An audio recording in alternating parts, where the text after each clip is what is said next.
What is going on, everybody? You got Matty Brollic here, and that was not my best introduction. My voice is a little bit hoarse because I think allergy season and everything like that, so it was kind of tough to really roll those notes the way I usually do to perfection, might I add, to absolute perfection. But today was not one of those days, unfortunately, so I apologize for that from the bottom of my heart. I know how much you all love my intro, so what are you going to do? You can't win them all, but what you could hopefully win are your Pokemon games, because in draft format, when you're in a league, all the wins and losses count, so you might as well try to win them. And that's what I'm here for, ladies and gentlemen. I am back to show you guys my week 2 and week 3 game in the ITL, and hopefully show you that I've won them, because like I said, wins and losses count, and I'm going into all these games trying to win for sure. So I have 2 games, 2 replays to show you guys. Like I said, weeks 2 and week 3. The reason I'm doing 2 at once is because last week I just was a little bit busy, and ITL is actually a non-mandatory upload league. I would like to upload most, if not all, my games, but I said, you know, if I have good games, I'll try to upload them. Like, if I have some games that aren't that great, then there's a good chance that I just won't upload them, and I'll just tell you guys what happened. But if there are games that are, you know, good games to watch, good games to potentially learn from, then I definitely will do my best to upload them.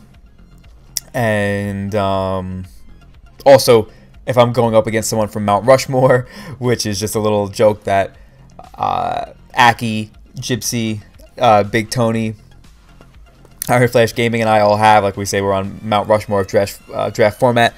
If I'm playing one of those guys, I'll definitely upload those games, because I know that a lot of people would probably be willing to watch them. So, like I said, 2 replays to show you guys, so I'll try to make them go relatively quickly. Not going to go too in-depth inside the builder. I'll just kind of tell you each of the sets that I have, and a little bit about maybe team matchup, and then we will get right into the battles. So, let us get started. So, Los Angeles Reshirams going up against the New Orleans Faints, coached by Nova Hawk. Really chill guy, nice and easy to schedule with, thankfully. The ITL guys have been really chill to schedule with so far, so that's definitely a plus. And like I said, he's a cool guy, has a really a powerful team. Just came off a really close game against Big Tony last week, so I know for sure that this guy can play. So we have to make sure that we, you know, give it a serious effort here. Last week we got a nice 4-0 victory, but definitely want to keep the train moving, because the ITL seasons are long seasons. We play everyone once in this season, and 2 teams twice, our divisional teams twice. So there's 12 teams in the league, and we play our divisional teams twice. So that's 13-game regular season. That is a long one. You know, you can't just win a few early on and be in a great spot to make the playoffs. You really need to win a good amount of them. So, like I said earlier, the wins and losses count. So that's why we're going to do our best to win as many games as we can. So at team preview, he brought a lot of what I was afraid of. You guys don't see his full roster here. Actually, I could just show you. I have the doc open. Okay, let me scroll down. There it is. So I think his whole team is in the screen now. I'm trying to see if he made any moves that he wouldn't have had for this game. No, this is his full team. So like you see, Magirna, Rotomwash, Garchomp, Amoonguss, Arcanine, Mega Gyarados, Conkeldurr, Azelf, Musharna, Komala, and Electabuzz. So very scary team. And at matchup, he brought most of the things that I was mainly afraid of. One thing that he did not bring that I thought would come was Musharna, because I have Mega Gallade, and I know that he's got something like Arcanine, which is, you know, really bulky on the physical side, but the fact that it just doesn't resist my stabs, and it's also weak to Stealth Rocks, makes it kind of unreliable to switch into Gallade, because say I go for something like an SD on the switch, or let's say he's just been chipped down a little bit and I have Stealth Rocks on the field, then it's definitely not that easy for Arcanine to just come in and shoot hits from a Mega Gallade. So, going over my team, I have a Focus Sash, SD, Stealth Rock, Ferrothorn, because I can get up Stealth Rocks on most of his team and actually do some pretty good damage with either Power Whip or Explosion. So that is kind of cool, as the Explosion can give me switch initiative into my next Pokemon, and also just do pretty good damage to his whole team, as he did not have a ghost type, so exploding isn't too risky of a move, considering it should do neutral damage to the majority of his squad. So that is kind of cool with Ferrothorn. As next up, over here, we have an Assault Vest Muck. Assault Vest Muck is pretty cool at checking Magearna. I have coverage for most of his team. I have my dual stabs, but I also have Pursuit because Azelf is one of the few things on his team that can outspeed Mega Gallade. So he also has Z eligibility on Azelf. So with that being the case, I want to make sure that I can potentially Pursuit that thing and remove it so Gallade can come in and be more likely to sweep. So next up we have Tapu Lele, just straight up choice backs. I think I'm Modest as well because Modest could creep Mega Gyarados. Modest choice backs Tapu Lele and just do double psychic moves, Psychic and Psyshock, Moonblast, and we actually have Sleep Talk here because once Ferrothorn goes down, we have no potential switch into Amoonguss' Spore. I mean, I have Kartana, but I really don't want to risk Kartana going into Amoonguss because it's really important here. So Lele is definitely the best option. I could easily take a Sludge Bomb if I'm healthy, and that's what he goes for as the switch in. But if he is kind of likely to Spore, that is totally fine because this thing just hits his whole team so hard with his stabs that it is going to, especially if the Gyarados isn't Mega'd yet, because if I go for a Psychic attack, then obviously Azelf isn't chewing them, and Magearna can only chew a Psychic really well if it's like Assault Vest, and even if it is Assault Vest, unless it's like Fizz Def, Magearna, it's not taking a Psyshock well at all, and I really don't expect him to be fully Fizz Def or anything like that. So this Specs Lele hits his team really, really hard.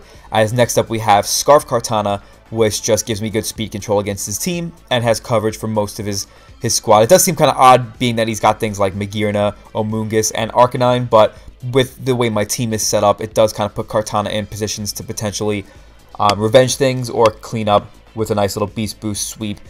And finally, we have a really bulky Phytinium Z Buzzwole because it could help us switch into Garchomp. We can take both an Earthquake, Stealth Rock damage, and Z Outrage from a Garchomp, which is pretty cool, and pretty much OHKO it back with Z Superpower. If he's at full HP, we can't, or it's a roll rather, but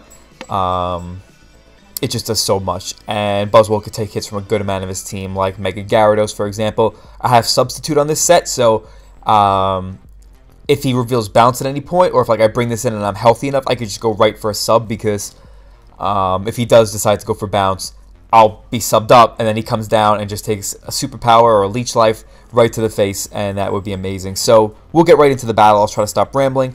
As he leads off with Garchomp, we lead off with Bailey the Ferrothorn, because Bailey loves to hug, and everyone loves to hug Ferrothorn. As here, he knocks me out with a double Flamethrower as I get my rocks up. So here I bring in my Hisoka Mega Gallade, and Nova here said that Hisoka isn't a clown, and I didn't name it because it's a clown. I see Hisoka as more of a magician. I know he's dressed up as a clown, but Gallade being a psychic type, having the cape and everything, I feel like he could be he's kind of resemblant to a magician. So, and Hisoka's one of my favorite anime characters, and Gallade's one of my favorite Pokemon to use, so it works out. So here I go right for the Ice Punches. He actually goes hard into Arcanine. I really wanted to go for either SD or close combat there, but the thing is, if Garchomp went for Z Outrage, predicting me to go for some type of setup move or not having Ice Punch, then he would have been able to knock me out right there. So here I go right into Tapu Lele. Not necessarily the safest switch into an Arcanine, but I know that he had the leftovers. I know I could easily chew a Flare Blitz from a like Choice Bandit or Life Orb one. So he goes for the Toxic, and here I'm going to click Psyshock because judging by the team he brought, it doesn't seem like it seems like there's a good chance he would bring a really bulky Magearna that's going to want to switch into this, and I don't want to let that thing just come in nice and easy and take like 20 from Psychic if he's like Assault Vest. So I'm going to go right for the Psyshock because that will do like almost 40% even if he's max HP. So I go right for the Psyshock, and look how much this does to a physically defensive Arcanine. Does almost 80%, but he does live it and stay in, and he goes for Wild Charge actually instead of, I don't know if he had Flare Blitz or not, but that doesn't do too much, and but it is a little bit annoying because my Lele was EV'd to live certain hits from his team. Like for example, I would have a good chance to live an Earthquake from a Garchomp had I been able to knock him out right there. So here I'm going to switch into my Iskandar, the King of Conquerors, the Buzzwole. And now he got a crit here on the Earthquake, but that's fine because I was EV'd to live, like I said, a Z Outrage after both an Earthquake and Stealth Rocks. So the crit damage wouldn't even have been as much as Stealth Rocks would have been. So here I am going to fire off the Z Superpower just in case, because if he goes Amoonguss, I can most likely 1v1 this thing. As that actually does a really good chunk to the Amoonguss. I go right for the Substitute here, as he actually goes for Spore. So that works out kind of nicely, as Leech Life is actually a 2-hit KO from this range, which is great. So Buzzwole is definitely in a pretty solid position right now, as here he goes for HP Fire, which I definitely thought he would bring, considering I have both Ferrothorn and Kartana. So here he goes right into Gyarados, as I Leech Life again. And like I said, I'm not that afraid of this Gyarados, because if he does go for a bounce here, I could just Substitute right now. As you do see, I go for a Substitute, but I'm surprised to actually be faster than this Gyarados. Maybe he ran a really bulky one instead of... because I can't remember how much speed I ran on this Buzzwole. I think it was enough for Magearna or something like that, but it really wasn't a ton. I didn't expect to be faster than the Gyarados. So I went for the sub, as he actually reveals Flamethrower. So here I go right for a Roost, knowing that Flamethrower shouldn't do more than 50 unless he's really specially attack invested, and even if that is the case, not too big of a deal. I could either Leech Life the next turn and put myself out of Flamethrower range, or I could switch out into something like Gallade, as here he actually goes hard back into his Garchomp, as he goes for Flamethrower here, and I click Leech Life. That still does a pretty good chunk considering I'm at -1 attack, and he actually doesn't have the Rough Skin here, which is interesting. Maybe that was a mistake on his prep, because I don't see why he wouldn't have Rough Skin when there's nothing that has Sandstorm or Sandstream in any of these games, so or on any of these teams. So here I go for the Roost, as the Flamethrower is not doing too much, and because he just keeps clicking the same move with Garchomp, it's starting to make me think that he's Scarf, which is interesting because I was kind of expecting the Z move, because it's definitely really threatening to my team. But now I'm starting to think there's a good chance that the Garchomp is Scarfed, as here I go for another Roost, as he goes right into Magearna, and that is okay because I have a full HP Homunculus, as that's named after Gluttony from Full Metal Alchemist Brotherhood. He's a homunculus, and I named this Homunculus because it's kind of a play on words, if you know what I'm saying. So this Cardi B, the Magearna, goes for a Volt Switch out on my Muck, and he goes right into the Amoonguss. So I go right for a Fire Punch because that was my strongest move to hit Magearna. I just did not want to let that thing... I just wanted to damage that thing as much as possible, because even if he's Shift Gear, something like Kartana can outspeed it at +2. So if I could chip down the Magearna enough so it's in range of a Sacred Sword from Kartana or Smart Strike, that would be great. So here he goes into the Amoonguss, as now I am just going to click, I think Knock Off it is, instead of Fire Punch again, because I know, you know, does similar damage to Amoonguss, it'll knock him out from there, and it would do more to things like Garchomp or Gyarados. So the Gyarados gets poisoned, which is kind of nice for me, but not the biggest deal in the world, I wouldn't say. He goes right for the Waterfall, and here I actually make a misplay. I forgot that my Buzzwole was faster than this Gyarados, so I could have just Leech Life here and been at, like, you know, almost 75%. But instead I go for Roost, thinking, oh, like, he's faster than me, he's going to Flamethrower, and then I'll get a lot of HP back. But no, that was kind of dumb of me, or it was really dumb of me, rather. I don't know how much it matters in the long run, but here I stay in because I felt there was a good chance that he actually U-turns out on my incoming Muck. And the thing is, if he didn't do that, if he did stay in and knock out my Buzzwole, that is fine, because then Muck gets to come in and pursuit this Azelf, which is really, really nice. Unless he's Cobra Berry plus U-turn or something like that, or just Cobra Berry in general, then there's no way he's going to be able to beat my Muck. I mean, maybe he has a Z move that could do a ton of damage to me, but Azelf doesn't really have a good physical move pool to hit Muck. Is one of his best moves to hit me would probably be like Iron Tail, or I don't know if it gets something like Giga Impact. I honestly don't know, but Muck would have been able to trap this Azelf here, or at least get a lot of damage off on it, putting it in range from attacks from something like a Scarf Kartana if he's not Scarfed. But if he is Scarfed, it would really be great to just remove this right now, because that puts my Kartana in a much better spot later on. So that's why I was okay with letting my Buzzwole go down there when I had a decent switch into Muck, as he does actually U-turn, revealing that he's not Scarfed, but we do knock him out with the Pursuit. So here I could just sack my Tapu Lele as he goes right for the Earthquake, and now I can just bring in the Mega Gallade, as here I'm just going to go right for the close combat, because I really need Magearna to be damaged. I know Ice Punch seemed like the better play for both Amoonguss or Garchomp, but in case he went to Magearna, I really need that thing to be weakened to put it in range for Scarf Kartana. So here I'm just going to go for another close combat in case he tries to pull a switch into Magearna, getting some health back with Amoonguss and knowing I'd probably go for Ice Punch there, so I don't go for Ice Punch. And here I could just go right for the close combat on the Magearna, because there's a very good chance that close combating this Magearna is going to put it in range of a Smart Strike from Kartana. So now, unless he's like max Fizz Def Magearna, then he is in guaranteed range of Scarf Kartana's Smart Strike, which puts Garchomp in guaranteed range of +1 Kartana's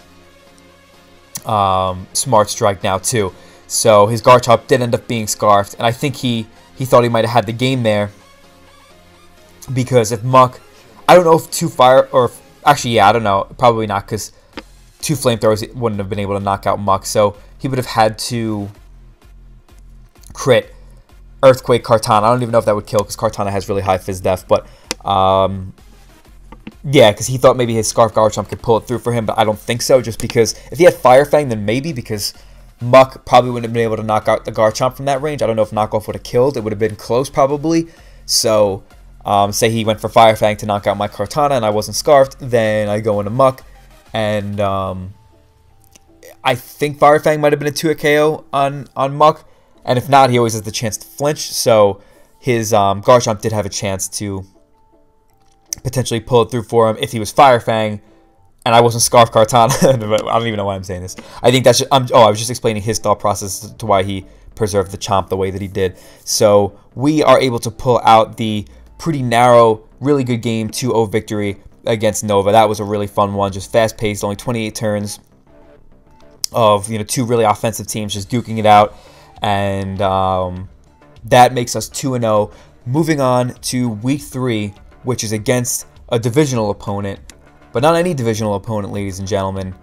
It is against the one and only greatest of all time, the GOAT of the format, Akki YouTube. Now, he, like I said, is a divisional opponent of ours, so that straight up just says right from the beginning how tough our division is.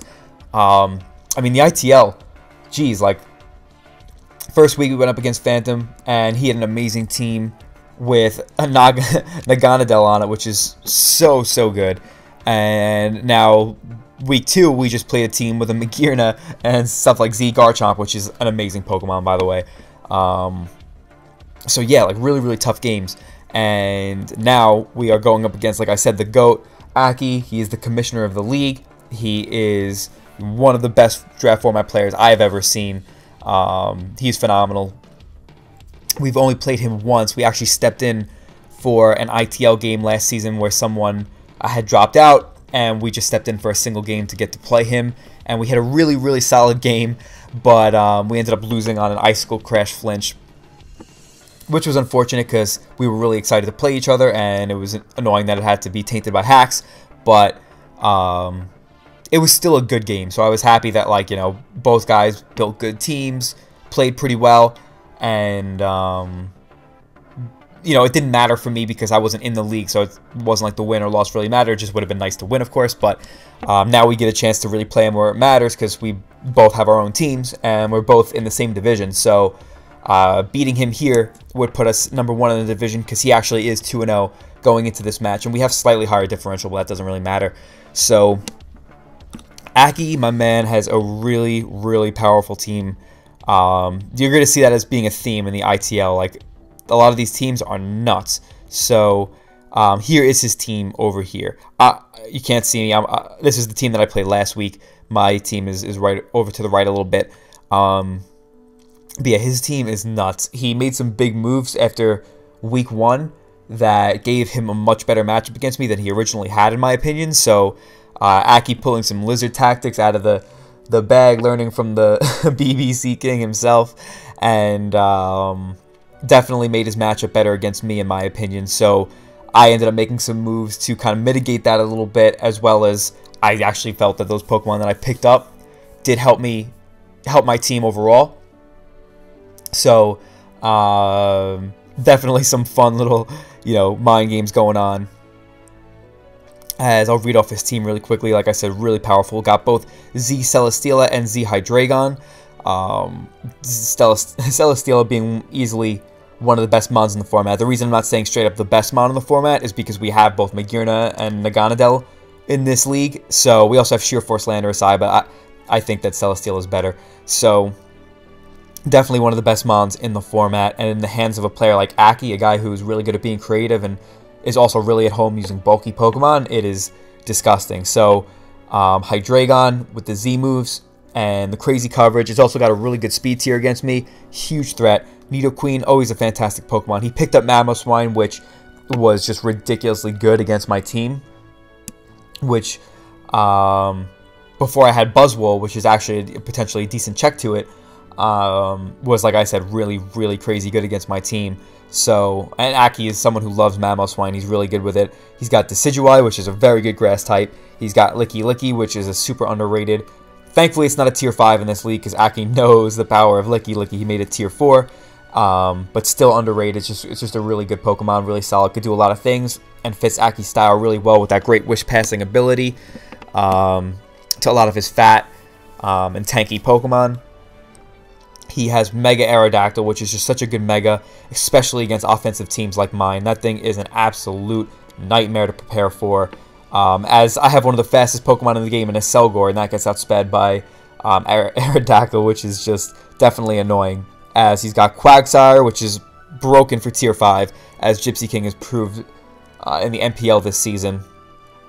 Because when you pair Quagsire up with other grounds, especially one that's not weak to grass like Nidoqueen, it just makes it so obnoxious to try to, pivot around them. So then he picked up Clefable,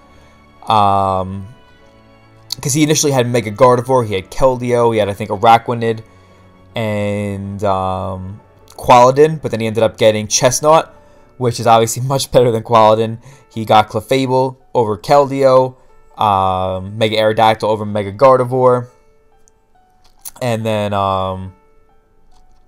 Mamoswine over Araquanid.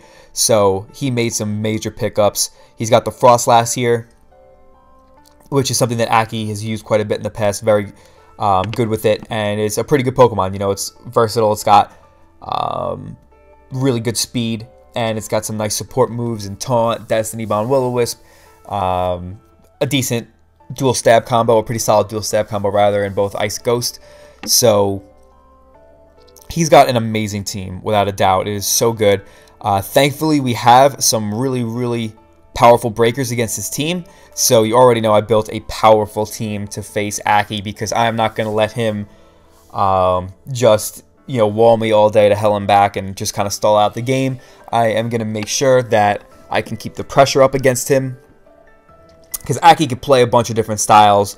He's been playing Pokemon, especially the draft format, for a while. He's got more experience than most people I know in the format, so he could bring the HO if he wants to. He could bring memes that are like good memes. Against Gypsy week 1, he didn't bring memes, but he just brought kind of a bunch of unexpected sets and just kind of tossed them all together, and it worked really well. He got a pretty solid win over Gypsy, so that goes to show how dangerous Akki can be. And his best play style is definitely that, bulky offense, semi-stall type. So I definitely don't want to allow him to use that too well against me. So I ended up bringing a really powerful squad. I have straight up a pretty defensive Buzzwole here. It helps me take on the Mamoswine. I could switch into even a Choice Banded Mamoswine, which is pretty crazy, as Mamoswine's dual stabs just go absolutely bonkers on my team. And then next up we have Mega Gallade, a nice bulky Mega Gallade. Adamant, really good amount of attack, but not max, as we have enough defense, or we have enough bulk rather, to live things like any Z move from Hydreigon pretty much, and just a good amount of things on his team. where I have both dual stabs and I have swords dance. Then I have a scarf Kartana, kind of like last week. This thing can potentially be a win con if I can weaken certain things that kind of stand in its way, Celesteela namely being one of them, obviously, because that's one of the better checks to Kartana. But Celi isn't necessarily a safe switch into Kartana because of the fact that I have access to Z moves on Kart, so he has to be a little careful around that. But still, he's got the Chestnut as well, which is annoying. So if I could weaken those two things, then Kartana could potentially have a good matchup against the rest of his remaining Pokemon if I can keep the pressure up and keep them weakened. So next up we have a Tapu Lele. It's a modest Lele with a good amount of bulk, and we're actually Babiri Berry, because this could help us lure something like Celesteela and weaken it, like I was saying, could be kind of important for Kartana. And we have both Psychic and Psyshock, because it makes it essentially impossible for his team to wall, unless something like Clefable is boosted already, or something like that. The Lele just pretty much 2-hit KOs or OHKOs everything, which is just beautiful, and it sets up the Psychic Surge, which could be nice for a Zen Headbutt, Mega Gallade, and we have the Thunderbolt for Celesteela and Moonblast for Hydreigon. And then we have Big Papa, Choice Specs, Kyurem, same thing, but all Lele, Kyurem, and Gallade are really slow with a good amount of bulk, because I just ran enough speed to creep a Jolly Decidueye, and, or kind of like a Mamoswine creeping a Jolly Decidueye, so I have a little bit more than Jolly Decidueye, and just a lot of bulk on these things to live certain attacks, as Papa Kyurem's Ice Beams just, you know, really kind of go in against his team. As you can see, he doesn't have an Ice Resist here. He does have Mamoswine, which is technically an Ice Resist, but any type of offensive Mamoswine gets 2-hit KO'd by Specs, by Modest Specs Kyurem's Ice Beam, which is fantastic. And finally, we have Stunfisk. It is just a decent stealth rocker against his team. It can check a few things on his team a little bit, like Celesteela, for example, Sword of Aerodactyl, Sword of Hydreigon. Like, some of his monstrous threats are just really hard to switch into. So at Team Preview, I'm just straight up shook. Like, I'm looking at his team, and I'm really surprised with what he brought. Like, Celesteela, Clefable, 100% was expecting. Mamoswine, I had a good feeling would come. When it comes to Team Preview, like I'm always that person that prepares for everything as best as I can. And I try not to get, you know, I don't like to get in that mindset where, like, oh, he's bringing this 6, or like he's bringing these 5 for sure, and then these 3 are a toss-up. Like, I never like to go by that mentality. I just want to be prepared for everything as best as possible. I might think some are more likely than others, and I want to make sure I key in those a little bit more, but at the end of the day, I like to be prepared for everything. But I was definitely really surprised to see the team he brought a little bit, because it just was not what I was expecting too much. I mean, I shouldn't say that necessarily, because it makes a lot of sense why he'd bring Chestnut, considering how weak he is to Kartana.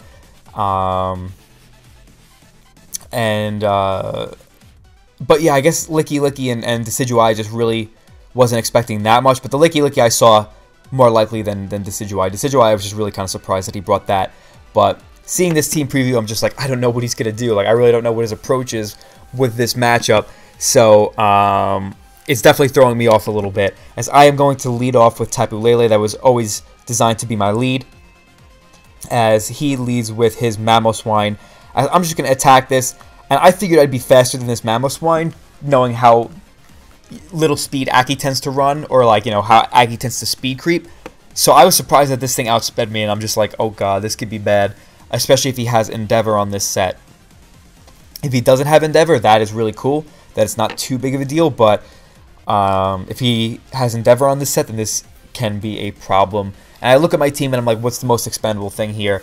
And it probably is Buzzwole, because I really don't know his sets right now. And for example, like Clefable, especially if he's Magic Guard, always shuts down my Buzzwole set 100%. So I'm thinking that Buzzwole is my least expendable member, or most expendable member. So I can go into that, because also if he doesn't end up having Endeavor, if he doesn't go for it, then that would be fantastic for me. So I end up going right into the Buzzwole, and here I'm just going to he's actually gonna go for Earthquake, which is great because that tells me he probably doesn't have Endeavor, because otherwise he wouldn't have had a reason to really not go for it there. So that is really, really clutch, because that would have definitely put me in some trouble. As here, I'm just gonna fire off an Ice Punch because it can help me scout the damage on anything that comes in. Like I said, he doesn't have an Ice Resist, and if he stays in with this Mamo, it just goes down to Ice Punch.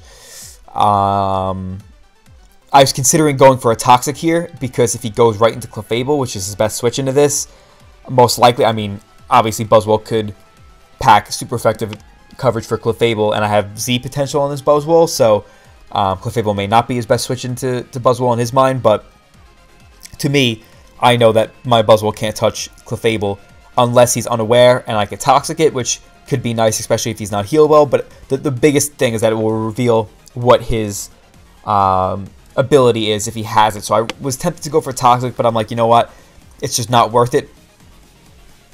If he goes into something like Celesteela, or if I miss the Toxic, I'm just going to go right for the Ice Punch and play it safe. Or if he stays in with, I don't know what I was going to say. But yeah, I go for the Ice Punch on Chestnut. Now I just fire off a Toxic, because I'm like, having this get weakened is really nice for my Kartana. And like I said, Buzzwole is probably my most expendable member right now, so letting this thing get potentially weakened by the Chestnut isn't too big of a deal.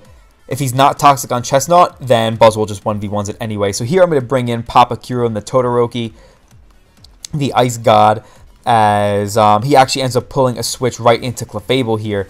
So now I am just going to fire off an Ice Beam, because I actually do have Flash Cannon on this set, but if he's max HP Clefable, even if he has no Spadef, Flash Cannon still has no chance to knock out Clefable, which is annoying. So Ice Beam to a Fizz Def Clefable, or just a max HP Clefable, is doing minimum 68. So that's a lot of damage. He cannot set up on this. So I am just going to click Ice Beam because, for example, like, okay, so if he's a bulky Clefable and he goes for Moonblast here, it's actually in my role to live this. So, or the roll is actually in my favor to live this, rather. So I have a good chance to live the Moonblast if he is an uninvested Clefable, which I think there's a good chance of. And let's say, you know, he wasn't a bulky Clefable, and I go for Flash Cannon and knock him out. Then it gives something like Celesteela an opportunity to set up right in my face, and something like an Autotomized Celesteela can just go in on my team if I let it set up too easily. So that's why I need to lock myself in Ice Beam, because I do not want to give any of his team a chance to capitalize on my Kyurem. So I'm just going to go right for the Ice Beam, as that does a clean 78%, but he does get the Moonblast roll and knock us out, which kind of sucks. So here, because like the cool thing about Kyurem there is that Ice Beam just 2 KOs, or Ice Beam just either OKOs or 2 KOs pretty much everything on his team. So then the next thing that he brought in, you know, would either have to take a huge hit, or if it outsped me, then at least I would know what he brought in, and I could bring in the next Pokemon in accordingly. It would give me a lot more momentum. But here I bring in the Gallade. As you can see, I brought it in already Mega'd, which is weird because I, what's it called? I changed it right before the game, where Akki challenged me as custom game. I changed it right before the game to make it a regular Gallade, so I don't know why I came out as Mega, but that's fine because the way it played out, like, you know, I would have Mega'd this turn, obviously. So I go for my Mega Evolution, and I Zen Headbutt, as thankfully we hit, and we knock out the Mamoswine. I'm actually slower than that Mamoswine, so thank God we hit. As here he goes into Decidueye, and I just don't have a switch into this thing. And with my Gallade's bulk investment, I know that any non-choice banded Decidueye will go down, or can't knock me out with the Spirit Shackle. And what's it called? What was I gonna say? And I don't think he would bring this in if he didn't have a good amount of bulk, because something like a Gallade, Adamant Gallade's knockoff could potentially knock out Decidueye.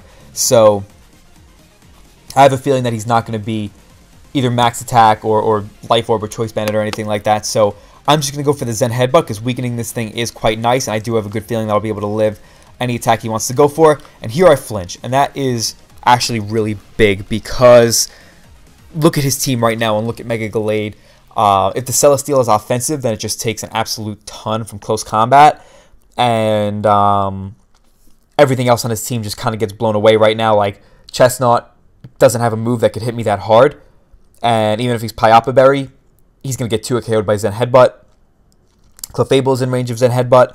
Licky Licky just gets destroyed by close combat, and now Decidueye is in range of the next Zen Headbutt. So I decide to go for close combat here and allow him to get the Shadow or the Spirit Shackle off on me, as that does do a very good chunk to me, but we are able to chew that nice and easily. He thought that, that was actually a roll in his favor for him to knock me out, but he didn't realize how bulky my Gallade is, which really comes in clutch here, because now Gallade is essentially getting another kill or some more big damage at the very least. So, or assuming that I hit Zen Headbutt, so I'm forced to go for Zen Headbutt again, as he actually goes right into the Clefable, and knocking this out is nice, as we do take out the Clefable, as he brings in the Chestnut here, as we're going to go for Zen Headbutt once again, as I'm figuring he's going to be Pyapa Berry, but I just, you know, he wasn't in range of close combat anyway, so I might as well have gone for the Zen Headbutt, because if he's not Pyapa, then we knock him out there,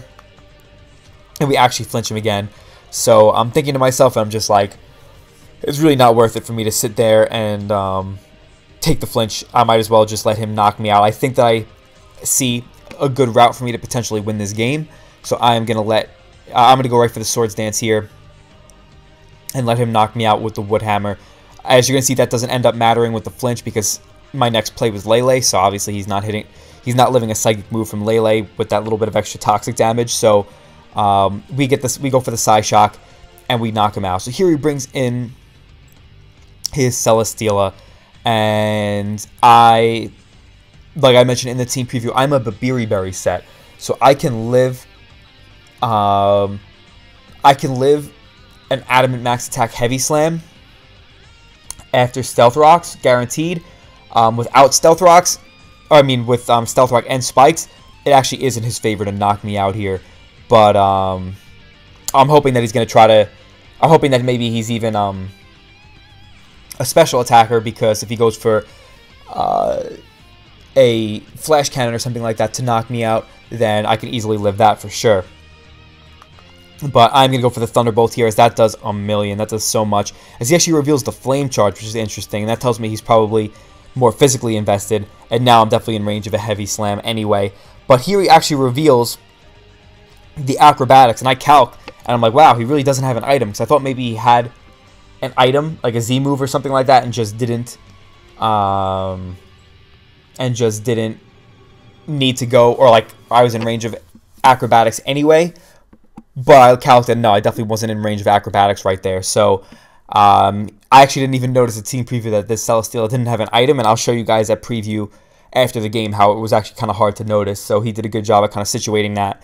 And now he's got a +1/+1 Celesteela in front of me, which is very scary. And I can bring in Kartana, but I think that Stunfisk is the better play, because Stunfisk is healthy right now. It can easily take any hit from this Celesteela, as I know he can't have a Z move. And if he brings in something like Licky Licky or Decidueye next, I can get a Toxic off on one of those, which would be nice, because something like Kartana would have to be, is forced right now to go for Sacred Sword, and if he goes into something like Decidueye, then he could heal up with it and put himself back in the game. So I'm going to go right into my Gilgamesh, the Golden God, Stunfisk, the King of Kings, as we chew that +1 Earthquake, only doing 55.6%, as we get some nice Citrus Berry recovery, and we knock him out with the Thunderbolt. Stunfisk getting his first kill of the season, as here he goes for Spirit Shackle, as I stay in, because I figured I probably could live a Leaf Blade from that range. And even if I don't, not the biggest deal in the world.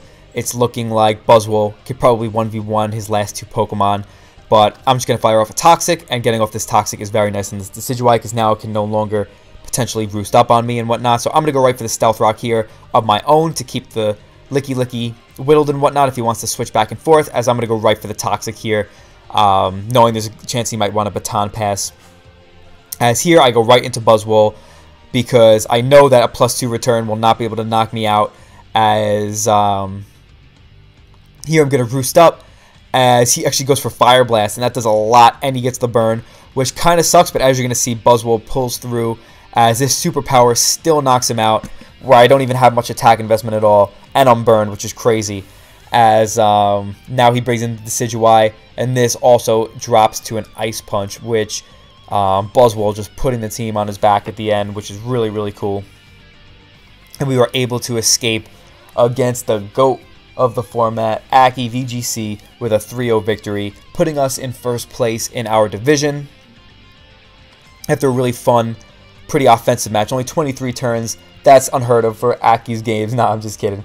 Like I said earlier, he is no stranger to using different types of styles. He could play offense really well, he just prefers a bulkier style for the most part. So his games typically go longer with tons of wish passing and cleric activity and reliable recovery mons, etc., etc. So to get a nice 23 game turn out of Akki was, or 23 turn game rather, out of Akki was definitely a pleasure, and this was a fun one for sure. Definitely great to get a win over Akki because, like I said, we were in the same division, and because I kind of owed him one after that Icicle Crash flinch back then when I played him for last ITL season when I filled in for that game. So really nice that we were able to get the win over the GOAT, but what's not so nice is like I said, the team that he brought really caught me off guard, and I know for sure that is because he didn't take this game as seriously as I probably did. So that kind of sucks because, you know,